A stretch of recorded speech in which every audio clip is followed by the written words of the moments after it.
Not sure how much inventory to produce? Don't want to have tens of thousands of dollars stuck in unsold product? Well, pre-sales might be for you. And pre-sales can be finicky and hard to execute, so I'm going to break down how you can successfully do it in this video. And before we get started, I wanted to let you know that I have a brand new Launch Your Fashion Brand Masterclass. I'm not holding back in this masterclass. I'm going to give you the exact steps to go from 0 to 20K launch, and I'm also going to hold your hand through the first few sections. So make sure you check it out. You can do so at recloseted.com/masterclass. I want you to take advantage of these resources because I want you to be successful. And also, for a limited amount of time, I'm doing a 45-minute complimentary consultation. There are only a certain amount of time slots because I only have a certain amount of time in the day. So don't snooze and get on it. I wanted to start by defining and explaining what pre-sales is, just in case you don't know. So how pre-sales works is you're going to essentially pre-sell your products. You're going to have them available for sale and explicitly and clearly communicate to your customers that they are not going to be able to buy it right away. They may have to wait a couple months for you to fulfill it, but they will eventually get the product. You're not scamming anyone here. You're just selling it in advance. And the beauty of doing this is that you can collect the cash up front because your customers are prepaying you, and you can use that money to then go and buy the materials and do the production, so you don't have to fork up tens of thousands of dollars up front, which can be really helpful, especially if you're first starting out. And the other great thing about pre-sales is that you will know exactly how much inventory to make, which can be really helpful. If this is your first launch, or even if it's your first few launches, you may not know how much demand you have, and it is really kind of scary trying to just go like, okay, what do I think I need? Do I need 50 sweaters? Do I need 100? Like, you're just guessing, right? And this is going to cost you a lot of money, so you want to make sure your money is not stuck in unsold product. So that's why I always recommend pre-sale to our startup clients, and that's why I highly recommend you do this as well. Now that you know what pre-sales is and how it works, I have 4 secret strategies I'm going to share with you around how to do the products, how to buy the materials, how to work with manufacturers, and how to actually launch it so that you can be as successful as possible. Kicking things off with your products, if this is your first launch, or even if it's your first few launches, I always recommend to our clients to launch with 1 or 2 products max. And I know that you may have a dream of doing like a 5 or a 10 or 15 piece collection. I'm not saying that you can never do it. I'm just saying for your first collection, let's parse it down and really do amazingly on these 1 to 2 products, because we want to build a loyal customer base. We want your brand to be synonymous with high quality, very intentional pieces. And that's hard to do when you are spread thin across 10 or 15 pieces. So just focus on 1 to 2 pieces. And then that way, you can then make your life so much easier when it comes to materials and manufacturers. So with materials, my tip is to just choose 1. And that should be doable, especially because you're just doing 1 to 2 products. This will make the ordering process a lot easier when it comes to pre-sales because you're just buying 1 material. And then also, if you have more quantities, you can also save money that way too, versus if you had to buy a bunch of different things. So keep it simple, make your life easier, don't make it more difficult, and just choose 1 material. And then when it comes to manufacturers, you want to be strategic around who you're talking to and who you work with. The manufacturers you work with for pre-sales will need to have no minimums or no MOQs because you don't know what quantities you're going to get yet. And when you're first starting out, this is better anyways, because I don't want you to sign into a contract where you have to make 300 quantities of something, or even 500 quantities of something, because it is so stressful trying to sell that product knowing that all of your cash is tied up in it. So from the get-go, you were probably going to go with a low MOQ or no MOQ manufacturer anyways. But in this scenario, you definitely want to make sure that you're partnering with someone that does not have any MOQs. And then also you want to be upfront and tell them you are doing pre-sales.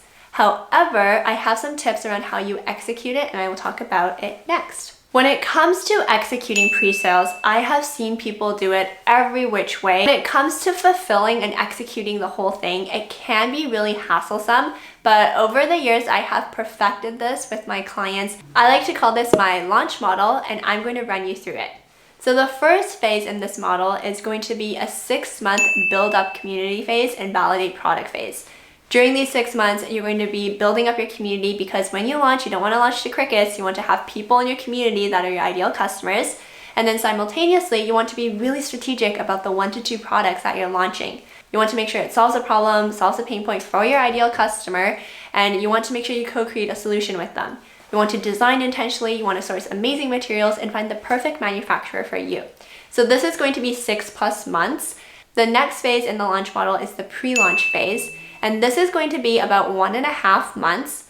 For 1 month, you're going to post content that will ramp you up to launch. It's meant to really nurture your audience, warm them up, get them ready to convert and buy from you.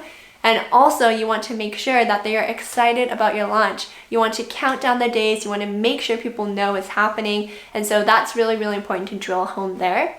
I also get our clients to do launch events during this time so that they can already start to sell in person. And if you want more content around how to do a good launch event, then let me know in the comments. But essentially, you're going to do a pre-launch, and then after that, we are doing a 2-week launch window. This is crucial. So what I mean by that is during those 2 weeks, that is the only time someone can put in an order for pre-sales. Before those 2 weeks, they can't do it, and after those 2 weeks, they can't do it as well. It's only during those 2 weeks, and this is strategic because of 2 reasons. The first one is that by having a 2-week time window, it psychologically really puts pressure on people to actually buy. If you have your products available all the time, then people will be like, I'll get it next week. And then what will happen is they will probably work, they'll probably do the laundry, probably do the dishes, and then forget about it. So you want to make sure you have that urgency and scarcity there, and that 2-week time frame can really help with that. And then the second reason why we do this is because it helps with your fulfillment. If your pre-sales are open all the time, you may get orders all over the place, right? So you might have 2 orders one week, you might have 50 another week, you might have 5 the next week. It's just very up and down and very unpredictable, which makes it extremely difficult to fulfill those orders because you likely don't want to be buying materials every single week, talking to your manufacturer every single week. Like, it's just very, very stressful. So instead, every single phase in the launch model, you will have a focus. At the beginning, you're building your community, you're validating your products, that's it.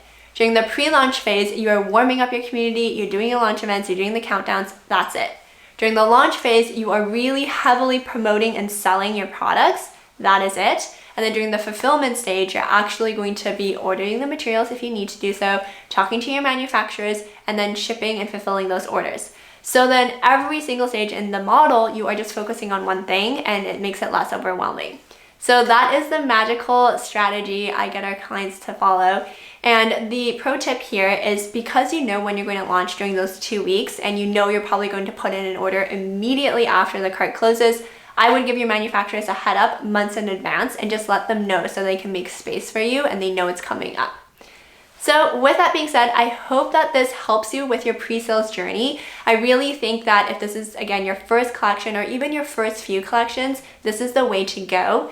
And once you have done your first launch, you can continuously launch it. It doesn't mean that you can only launch it during those 2 weeks. Let's just say, because I'm wearing a blazer right now, you create a blazer, you love it, you launch it for 2 weeks, it does amazing, and you now have a wait list going and people are asking about it. Well, you know, another 3 months later, after you've built up your community, you've warmed them up, you've fulfilled all the orders, you can launch it for another 2 weeks. It doesn't mean that you can only launch it once during those 2 weeks. It's just really meant to help you just manage your mental sanity, but also just promote that urgency and scarcity I was talking about. So with that being said, I hope this was helpful for you. As a friendly reminder, I do have our new Launch Your Fashion Brand Masterclass. I don't hold back. If you think this video was good, that masterclass really goes in depth. So make sure you check it out. The link again is recalltoday.com/masterclass. And if you are thinking of launching a sustainable fashion brand, it's been such a pleasure to support you. I think you will do amazing things. You just need to keep at it. Watch some of my other videos if you haven't already, because I think they would be helpful for you. And together, let's transform the harmful fashion industry.